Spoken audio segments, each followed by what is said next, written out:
July 20th, 2024 marked a historic day in space exploration because exactly 55 years ago, Neil Armstrong and Buzz Aldrin touched down on the moon. And they announced to the world, Houston, Tranquility Base here and the Eagle has landed. So Eagle was that lunar module, that little spacecraft that they steered to the moon, and once it touched down on the moon, they told everybody on Earth saying the Eagle has landed. Now soon after they both landed on the moon, a few minutes later, they heard a voice telling them, "Keep talking to me, guys." And when he said this voice was also thinking in his own head, I'm completely alone. I'm truly alone. I'm absolutely isolated from any known life. Who do you think I'm talking about? Who do you think told Neil Armstrong and Buzz Aldrin, "Keep talking to me, guys"? Okay, so my guess is it was the third astronaut aboard Apollo 11, Michael Collins. Absolutely right. It was Michael Collins. And like you said, he was the third astronaut on that mission, and he's also often called the forgotten astronaut. Why do you think we call him the forgotten astronaut? Because everybody talks about Neil Armstrong and Buzz Aldrin, but nobody really talks about Michael Collins. He was the command module pilot for Apollo 11.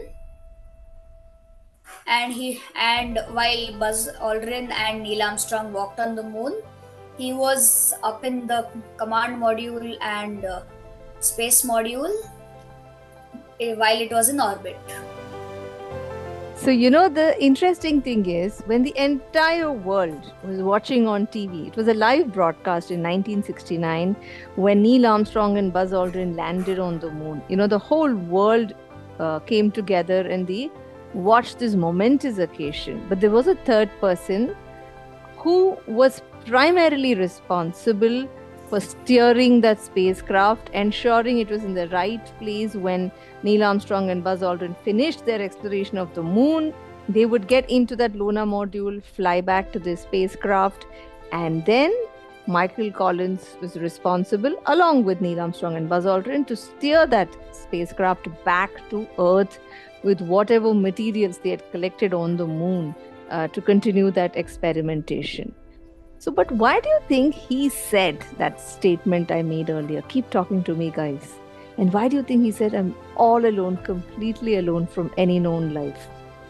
Okay, so first things, these three were quite far from any living life. The closest living beings were on Earth.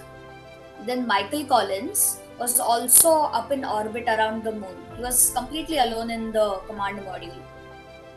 All three of them were very far away from any known life in the solar system. At least so far, we don't know if there are any aliens living on the other side of the moon, right? But Yes. What was also interesting was Neil Armstrong and Buzz Aldrin had landed on the side of the moon that faces the Earth. So, which means they were able to keep talking, on the phone to the people in NASA on Earth. But Yes. Michael Collins could not, because he was orbiting the moon.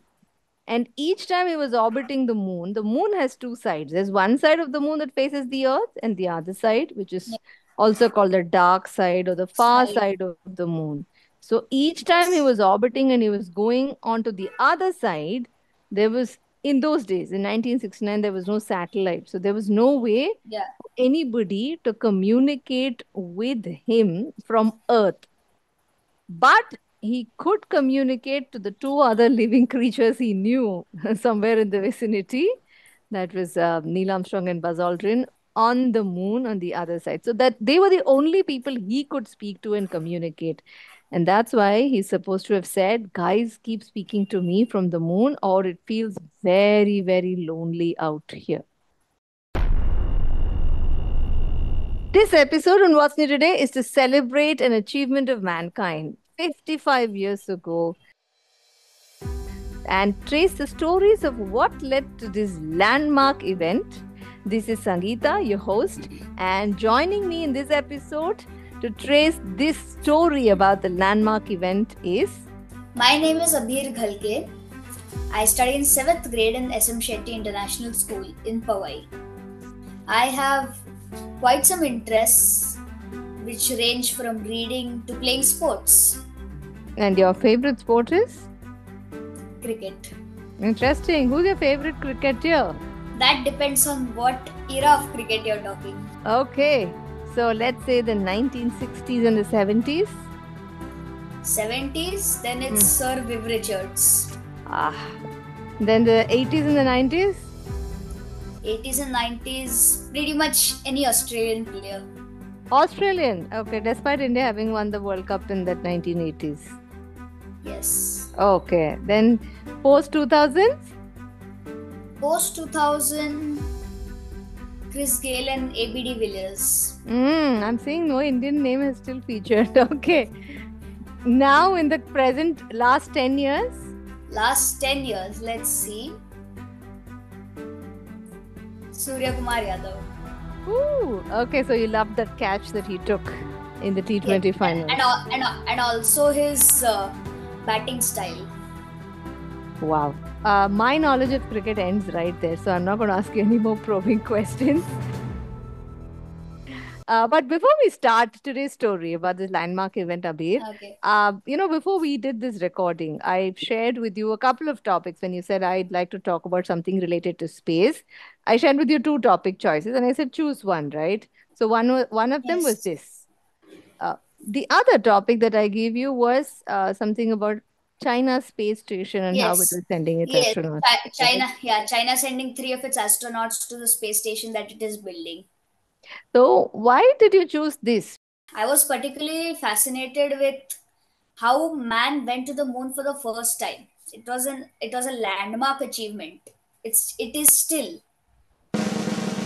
Yeah, that part I have to totally agree with you. It was definitely a landmark achievement. And China is not the first one to build the space station. For that Yes. reason, yeah, it's probably not Yes. that landmark. Like Abhir said, I just wanted to put this out there because there may be kids who are space enthusiasts. We all know about one space station, which is the ISS, or the International Space Station that the West has built. But China also has built its own space station, which keeps orbiting the Earth. So China keeps sending its astronauts up and down to the space station to conduct Yes. research about life and Yes. microgravity Yes. and all of that stuff. That's another news story that in case you'd like to, you can follow. And I'll leave links to that also in the show notes. All right, so on to today's story. Abhir, first, Okay. please tell me true or false. Okay. All of mankind's fascination in space exploration began when a group of scientists got together in the office of a company called NASA. And that's how they started exploring space. Or that's how they started building whatever it took to explore space. Is that true or false? I think that is true. Because if you're talking about how Apollo 11 started, then I would think it is false because it was also called the space race. Like the Soviet Union, the USSR, and the USA were competing who got to the moon first. But if it was about start of space exploration, especially in America, then I would agree that it is true. Interesting. You did bring up the space race, but I'll have to tell you the answer is false. Okay. The origin of space exploration had absolutely nothing to do with scientists interested in space. Oh. The origins lay entirely in war. Oh yes, the Cold War. No, I'm not talking about the Cold War. I'm talking about a war which was a real war that was fought a few decades before. I'm talking about the Second World War. On one side were the British, the Americans, and the Russians, and the French, and on the other side were the Germans and the Japanese. Now, when both of these sides were fighting, they started developing rockets that they could use to fire as long-range weapons over each other's countries. Yes, one example was the German V1 and V2 rockets. It was the man who developed Germany's V2 rockets. Werner von Braun. Yes, Werner von Braun. He was the man who was also the father of the United States space mission, because after the war ended, when the US said, okay, now we've got to use rockets to explore space, what did they do? The Americans promptly went off to meet the German scientists who had done this path-breaking work. And he said, you come to the US and join us, and you help us build these giant rockets that we can use to explore space now that the war is over. And Werner von Braun was very happy. He surrendered to the United States forces and he migrated there. So, did you like what Werner von Braun did? Yes, because he realized that it was not only for US, it would have been helpful for pretty much all of humanity in knowing about what is around us, not just on our planet, but around our planet as well. Yeah, I might have to agree with you there, because I don't think Werner von Braun, even when he was really developing those V2 rockets, all the while, when as a physicist, when he was working on solving these problems, he had exploration of space in his mind. So I think I might have to agree with you there. All right. So I know you've done a lot of research on the Apollo 11 mission. Do you want to share more details about this path-breaking event?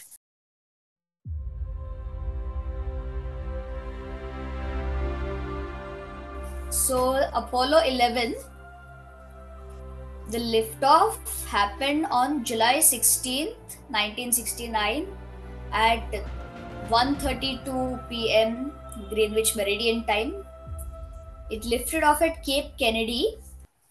10, 9, 8, 7, 6, 5, 4, And as we all 3, know, 2, 1, 0. the moon landing occurred on July 20th, 1969 at 8:17 p.m. Greenwich Meridian time.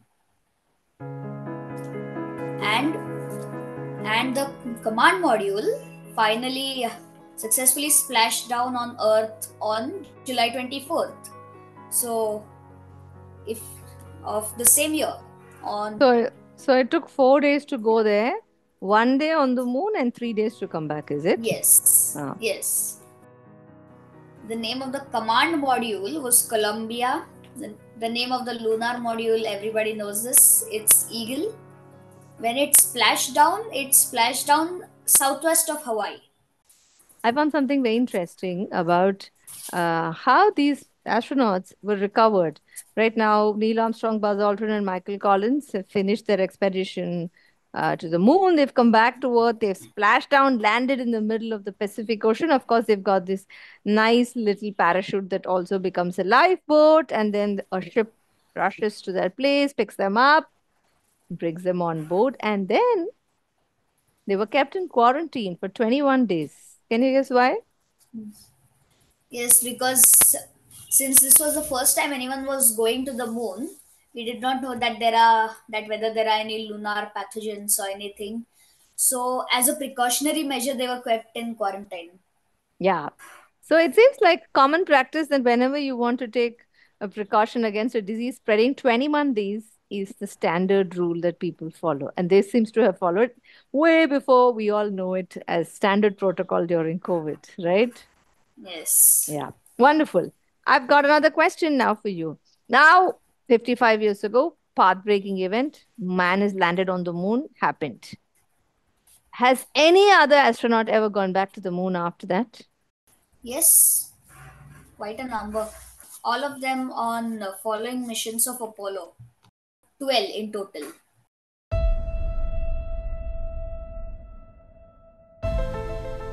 After those 12 astronauts got to walk on the moon on multiple different missions, by the end of the 1970s, NASA decided that it was no longer going to continue the Apollo missions and send people to the moon. Why do you think so? Yes, I think the major problem was the funding, because space missions are never cheap, even if it is as simple as sending a satellite in Earth's orbit. That's true. Who was paying for all of these missions? It was the average American who was paying his taxes. Yes. And from that taxes is how NASA used to get funded. Why do you think the average American said, nope, I don't want to send any more people to the moon? My guess is probably because they thought that it's completely done now. We don't need to explore anymore. So probably with that thought, they stopped funding. You think they thought that the scientists know enough? We don't need any more astronauts to go find anything more. Is Yes, that? somewhat like that. Somewhat Mm. like that. But the reason is a little bit more simple. America had stopped fighting with Russia, the Soviet Union. So the average American didn't feel the urge to go and prove to the world, oh, we're better than the Soviet Union, so we're going to go explore more. That reason was lost. The fight was over. Now the American on the road was more worried about whether he got enough food on his table or he had a roof over his head. That's why NASA stopped getting the big, huge funding that it used to get to send people to the mission. We'll end this story with a twist. NASA has resumed sending people to the moon, or rather, has resumed missions for sending people to the moon, and these missions are called the Artemis missions. Why do you think now NASA has resumed interest in sending people to the moon? Because now again they felt the need to explore more. Interestingly, they want to use the moon like a bus stop or like a pit stop because they want to go and explore Mars. Yes, they want to, and they also want to do deep space explorations. Yeah. So for all of these, the moon will be like this bus stop where they'll all go park there and then eat some food, get some sleep, and then fire another spacecraft from there and off they'll go into Mars or maybe deep space, send humans to these places, explore and come back. Because of that, NASA has now begun a new set of missions called Mission Artemis. Interesting trivia. Do you know the connection between Apollo and Artemis? Yes. In Greek mythology, Apollo and Artemis are twins, and they are the sun and moon gods. I can see you're a Rick Riordan fan and you've got your facts right? Yes. Yeah. So with that, we'll come to the quiz time. Okay. Why don't you ask me 2 questions and I'll ask you 1 question. Okay.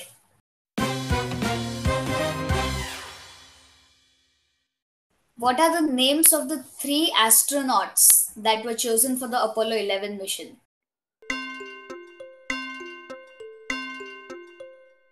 So we all know Neil Armstrong and Buzz Aldrin as the 2 people who did walk on the moon. And the third person was Michael Collins, who was orbiting moon, and he brought the spacecraft finally to take Neil Armstrong and Buzz Aldrin back to Earth.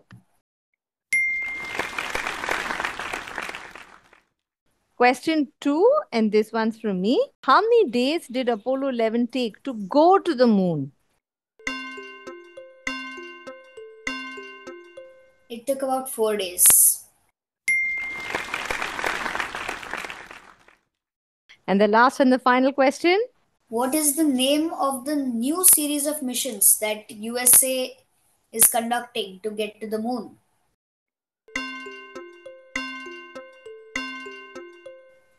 The new series is called Artemis, and a trivia thrown in. Artemis and Apollo are twins according to Greek mythology.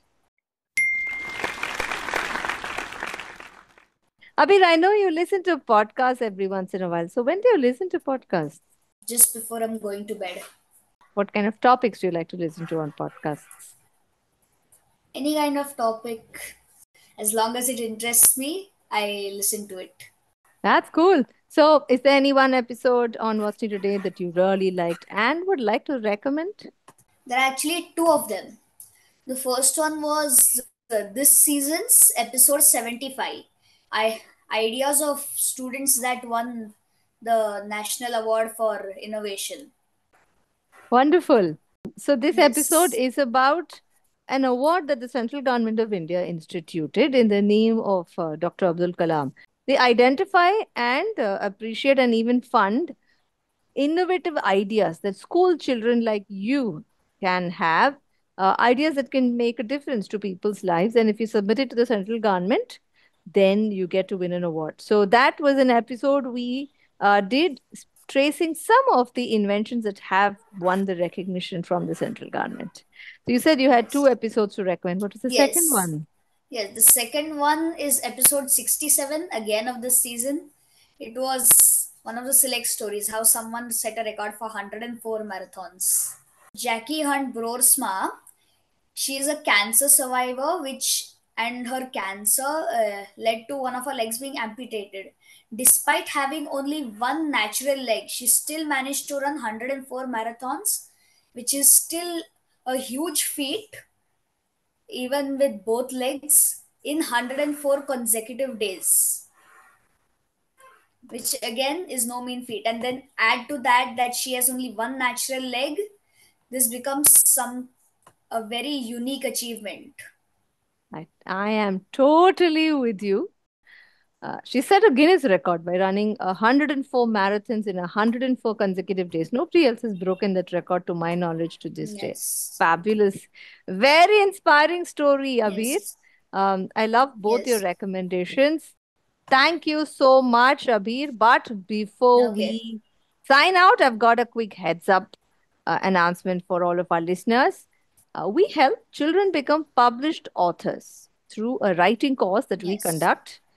And like we've all seen, in children like Abhir and in most children in the world, ideas and creativity are always brimming in your heads. Would I be right in saying that all kids have great ideas brimming in your heads, Abhir? Yes. Yes.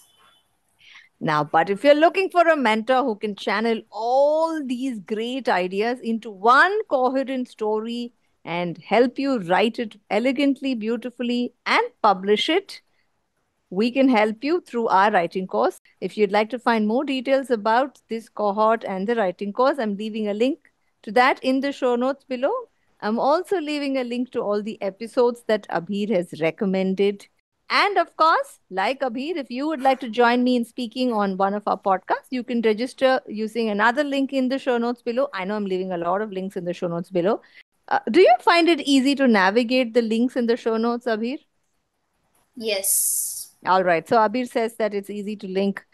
It's easy to navigate through all of these links. I'm hoping that you too will find it easy just like him.